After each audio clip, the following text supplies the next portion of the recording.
আর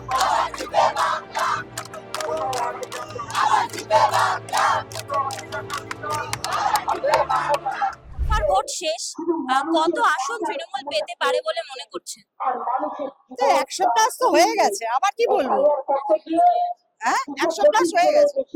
আর দ্বিতীয় দফা ভোট আসছে, সব মিলিয়ে সব মিলিয়ে সেকেন্ড দফা যে ভোটটা হবে, আমরা যে ভোটটা দেবো, আমরা তো কসমোপলিস ইয়েতে থাকি, আমরা 70% তো আমরা নিয়ে নেবো। আবার ব্রাত্য বসুকে হ্যাঁ, 100 বার। আমরা সকলে এই যে মুষ্টি, এর বাইরে আর কিছু না। আমাদের কেউ যদি ভাবে বাইরের থেকে এসে আমাদের উপরে কেউ শাসন ক্ষমতা চালাবে, নো ওয়ে। দমদম বিধানসভায় আবার কাকে চাইছেন আপনারা? ব্রাত্য বসুকে চাইছে সবাই। উন্নয়ন ঠিকঠাক হয়েছে কিনা শুধু মানুষ জানে, তাই 3বার জিতেছে, আবার 4বার যেতে হবে।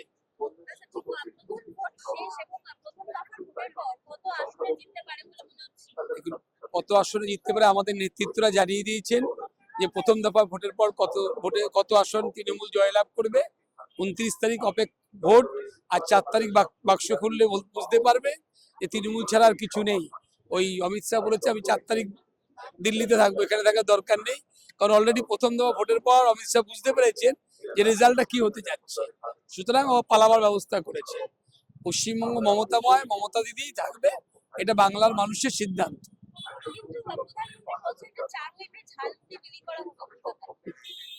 ঝাল লাগবে তো হারার পরে, যখন বিজেপি হেরে যাবে মমতা জিতবে, ওরা ঝাল লাগবে, তাই উনি ঝালমুড়ির কথা ভাবছেন। ওনাকে ঝালমুড়ি খেয়েই পালাতে হবে। পশ্চিমবঙ্গে বিজেপির কোনো স্থান নেই। পশ্চিমবঙ্গের মানুষ যাকে ভরসা করে, বিশ্বাস করে, আস্থা রাখে, তার নাম মমতা বন্দ্যোপাধ্যায়। কারা সেইটা আমি বলতে পারবো না, আমাদের নেতৃত্বের কাছে। আমি তো আর বাংলা ঘুরি না, আমাদের নেতৃত্বের কাছে সঠিক আছে, তারা জানিয়ে দিয়েছেন কত আসন পাবে। প্রথম দফার ভোট ইতিমধ্যেই শেষ হয়ে গিয়েছে, কি মনে হচ্ছে কোন দিকে ঝুঁকে রয়েছে বা সাধারণ মানুষের ভোট? আমরা যে নির্বাচনটা দেখেছি, নির্বাচনটা এসআইআর এর বিরুদ্ধে নির্বাচন। তো এসআইআর এর বিরুদ্ধে যখন নির্বাচন হয়েছে, তাতে যখন এত বেশি পার্সেন্টেজ পোল হয়েছে, সেটা অবশ্যই আমরা মনে করছি এটা আমাদের পক্ষের ভোট হয়েছে, অর্থাৎ তৃণমূল কংগ্রেসের পক্ষে ভোট হয়েছে। ইতিমধ্যেই আমাদের দলের পক্ষ থেকে এটা বলা হয়েছে। আমি দলের পক্ষ থেকে, দলের মুখপাত্ররা যে সংখ্যাটা বলেছে, আমি তার সঙ্গে সম্পূর্ণ একমত। 100-র উপরে, আমরা 100-র নিচে নামবে না।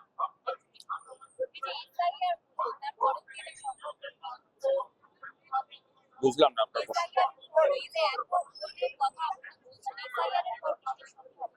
হ্যাঁ, মানুষ তো এসআইআর এর বিরুদ্ধে ভোট দিয়েছে, বারবার বলছি তো। এসআইআর এর যে হয়রানি, আমরা এসআইআর এর বিরুদ্ধে তো ছিলাম না, আমরা কখনোই চাইনি যে এসআইআর যাতে না হয়, কিন্তু আমাদের কথাটাকে পাবলিকলি অন্যরকম ভাবে বোঝানো হয়েছে।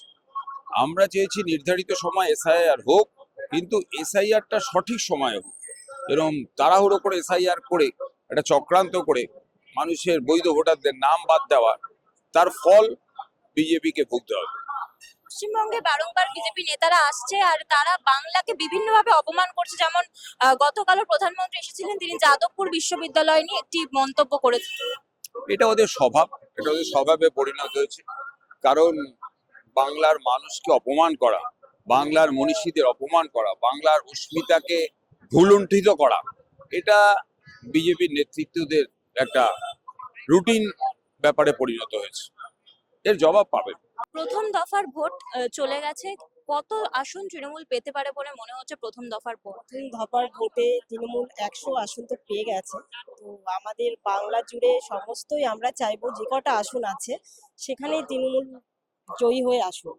তো আমরা মামাটি মানুষকেই চাই, আমাদের মমতা বন্দ্যোপাধ্যায় আমাদের নারী শক্তির যে প্রধান শক্তি হিসাবে উদযাপিত হয়েছে। তো সেখানে বাংলার প্রত্যেকটি ঘরে ঘরে মা বোনেরা চাইছি যেন আমাদের পশ্চিমবঙ্গের মুখ্যমন্ত্রী হিসাবে মমতা ব্যানার্জির হাতটা আমরা পুরোপুরিভাবে শক্ত করব, এই বিষয়ে কোনো সন্দেহ নেই। কারণ উনি যে 15টা প্রকল্প চালু করেছেন, তার মধ্যে প্রধান হচ্ছে আমাদের লক্ষ্মী ভান্ডার প্রকল্প, যেটা আমরা এখন মা বোনেরা 1500 থেকে 1700 টাকা পাচ্ছি। তো যুব কল্যাণ প্রকল্প রয়েছে, যেখানে ছোট ছোট বাচ্চারা যারা সবে ধরুন উচ্চ মাধ্যমিক মাধ্যমিক পাশ করেছে, তো তাদের সুবিধা ক্ষেত্রে তারা যাতে শিক্ষাগত যোগ্যতায় আরো এগিয়ে যেতে পারে, তাদের যে সুবিধা অসুবিধা দেখার জন্য সেই প্রকল্প চালু করেছেন। তো ইতিমধ্যে প্রচুর ছেলেমেয়েরা সেই প্রকল্প পাচ্ছে, তারা খুবই উপকৃত হয়েছে। তো এইভাবে আমরা চাইবো আস্তে আস্তে গতিধারাটাকে এগিয়ে নিতে চলতে, এবং সারা পশ্চিমবঙ্গ জুড়েই যেন তৃণমূল কংগ্রেসই আসেন, এটা আমাদের মন থেকে আমরা চাই। তো এটাতে জয়ী হবেন, এটা আমাদের আত্মবিশ্বাস, সেই বিশ্বাসে আমরা চলছি। প্রথম দফার ভোটের পর তৃণমূল কটা আসন পেতে পারে বলে মনে হচ্ছে? 100-র বেশি পাবে। দ্বিতীয় দফার ভোট আসছে, চারই মে কি হতে পারে এই বাংলায়? সৌদামিনী কি খেলতে পারবে? অবশ্যই অবশ্যই 100% আমাদের এই আত্মবিশ্বাসই আছে, এবং জনসমুদ্র বলে দিচ্ছে যে আমরাই জিতবো। আমরা দমদম মিউনিসিপ্যালিটি 4 নম্বর ওয়ার্ড প্রদীপ মজুমদারের ওয়ার্ড থেকে আমরা এসেছি। আমাদের কাউন্সিলরের নাম প্রদীপ মজুমদার। এটা হচ্ছে শুধু দিদির না, এটা হচ্ছে বাঙালির সংস্কৃতি, বাঙালির অস্মিতাকে বাঁচাবার লড়াই। এই লড়াইতে আমরা আপ্রাণ চেষ্টা করে চলেছি, এবং জনসমুদ্র বলে দিচ্ছে যে দিদিই জিতবে। বিজেপি এখানে কোনো জায়গা নেই।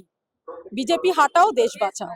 বিজেপি বলছে যে এবং দিদির কর্ম এবং দিদির প্রকল্পগুলো মানে সবাই যেভাবে ভোগ করছে, আর মানে 100%, 100-200% বলতে পারি আমরা দিদি জিতছে, এবং আমরা সবাই দিদির সঙ্গে আছি। বিজেপি বলছে যে বাংলায় নারী সুরক্ষা নেই, আপনারা বা মহিলা আপনারা মণিপুর তো তার জলজান্ত প্রমাণ, নারী সুরক্ষা আছে কি নেই সেটা তো মণিপুরেই দেখা যাচ্ছে, যে জলজান্ত প্রমাণ তো মণিপুর, আর আমরা সুরক্ষিত। আচ্ছা, ভোট আসছে এবং ওনার সাথে একটা নিন। প্রথম দফার ভোট হয়েছে, কত আসন পেতে পারে তৃণমূল? 100-র বেশি তো পাবেই, মোটামুটি 120 থেকে 25 সিট পেতে পারে। হ্যাঁ হ্যাঁ অবশ্যই, আমি একেবারে আত্মবিশ্বাস, এরপর তৃণমূল কংগ্রেসের একজন কর্মী হিসাবে বলছি, আমি পুরোপুরি আত্মবিশ্বাস 125 পেতে। হ্যাঁ হ্যাঁ হ্যাঁ হ্যাঁ। 4ই মে ঠিক কি হতে পারে? আবার কি বাংলা মানে বাংলা নিজের মেয়ে ফিরে পাবে? অবশ্যই অবশ্যই আসবে। 4ই মে আবার সবুজ আবির খেলবে সবাই, আমরা সবাই আনন্দ করব নিশ্চয়ই।